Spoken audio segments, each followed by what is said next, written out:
Tryggvi, þvílíkur leikur hérna í dag, hvað bara þetta að segja svona stuttu til leik? Eins gott, það má eiginlega segja það. Við vorum að leiða allan leikinn og síðan enduðu í 76-75 sem svolítið svona tæpt í lokinni en við kláruðum þetta rétt svo og því sætara því næri þetta þannig að það var frábært. Náðum sigurum hérna heima og bara góð stuð. Þetta loka på session hérna sem hitt ekki seinna vítunum, hvað í gangi hérna?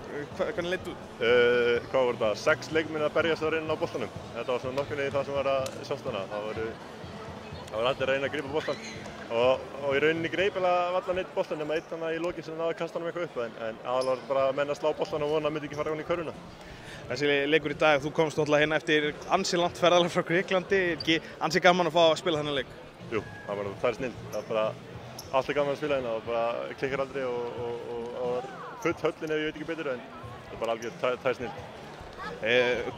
Hvernig svona að koma hingað eftir að vera í Grikklandi yfir allt sem var í gangi þar?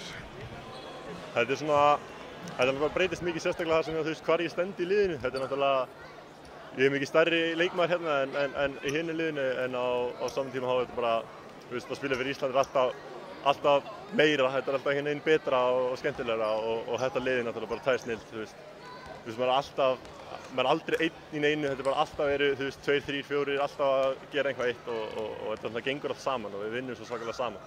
Logi Gunnarsson, gefa þér smá síðan hvernig að kveðja þann gæja á liðinu núna? Djöfis heiður, ég náði hérna bara rétt svo í lokin á hans árum en þetta var meistari og ég ber brjálæðislega mikla virðingu fyrir þessum manni.